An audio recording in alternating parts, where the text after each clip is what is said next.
یہ جو بلا ہے نا، اس نے گھر کی زندگی برباد کر دی۔ میاں بیوی کا تعلق کمزور، بہن بہنوں کا تعلق کمزور، اولاد ماں باپ کا تعلق کمزور، چھوٹے چھوٹے بچے ٹیب پہ بیٹھے ہوئے ہیں، ماں اپنے ڈرامہ دیکھ رہی، بچہ اپنا دیکھ رہا، بچے اپنی دیکھ رہے، ابا آپ دیکھ رہا، ایک چھت کے نیچے گم، 6 بر اعظم 6 انچ کی سکرین میں، اور ایک کمرے میں بیٹھ کر ایک دوسرے سے کوسوں دور ہو کے۔ ٹیکنالوجی نے دنیا کو یوں کر دیا اور رشتوں کو یوں کر دیا۔ ہمارے فیصل آباد میں ایک اسکول ٹیچر تھیں، وہ پرچہ چیک کر رہی تھیں تو رونے لگی، تو ان کے میاں نے پوچھا کیوں رو رہی ہو؟ تو انہوں نے پرچہ آگے کر دیا، تو اس میں ایک کوشچن تھا کہ تم کیا بننا چاہتے ہو، کیا بننا چاہتے ہو؟ تو بچے نے لکھا I want to be a smartphone, I want to be a smartphone، اور آگے لکھا کہ میں یہ دیکھتا ہوں کہ میری ماں مجھے اہمیت نہیں دیتی جتنی فون کو اہمیت دیتی، جب میں بات کرتا ہوں تو وہ فون دیکھتی رہتی ہیں، میری سنتی نہیں ہے، مجھے ڈانٹ دیتی ہیں، تو کاش میں فون ہی ہوتا، کم از کم ماں کی توجہ تو لیتا۔ تو ان کے میاں نے پوچھا تو تم رو کیوں رہی ہو؟ کہا یہ تیرا میرا بیٹا ہے جس نے یہ لکھا ہے۔ اپنی اولاد کو عزت دو، عزت دو۔ نبی پاک صلی اللہ تبارک و تعالی علیہ وسلم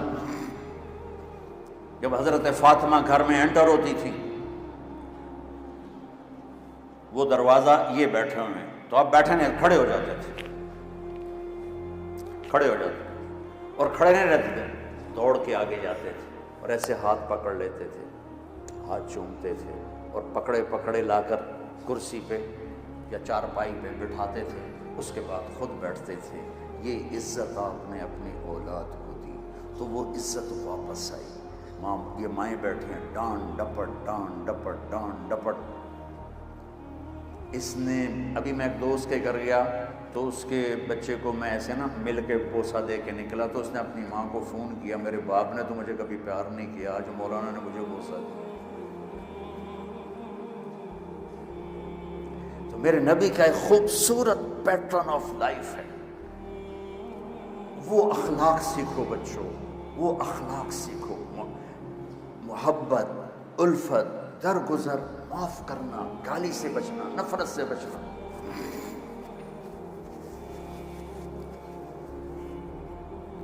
نیت کرتے ہو؟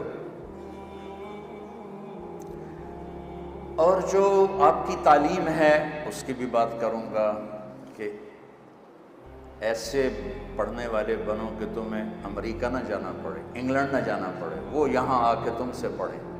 آخر کبھی بغداد اور قرطبہ پوری دنیا کی یونیورسٹیاں تھیں، وہ وہاں لوگ پڑھنے آتے تھے، ساری دنیا سے لوگ آتے تھے۔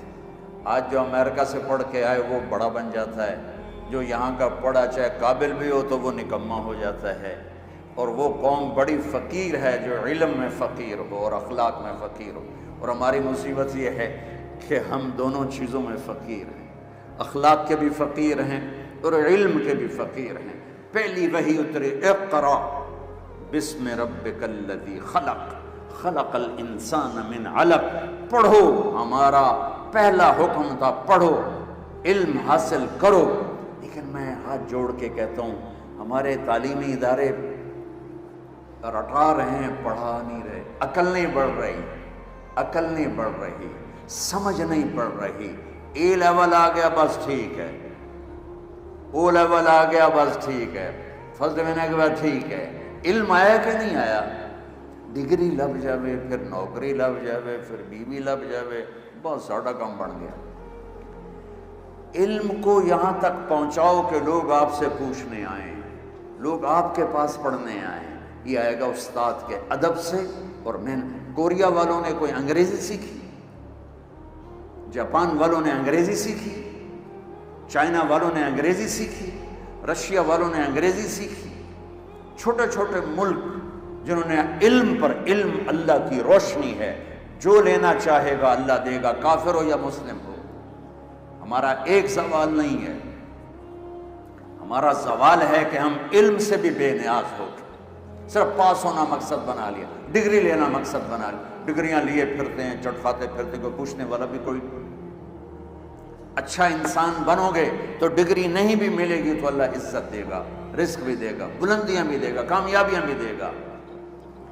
ماؤں کی دعا لے لو، باپ کی دعا لے لو۔ ہمارا ایک دوست ہے، وہ کہتا ہے جب میں پھنس جاتا ہوں تو میرے ماں باپ رات کو لیٹے ہوتے ہیں، میں دونوں کے پاؤں ایسے پہلے دباتا ہوں، پھر دونوں کے پاؤں پکڑ کے چومتا ہوں، پھر دعا کرتا ہوں، میرا کام ہو جاتا ہے۔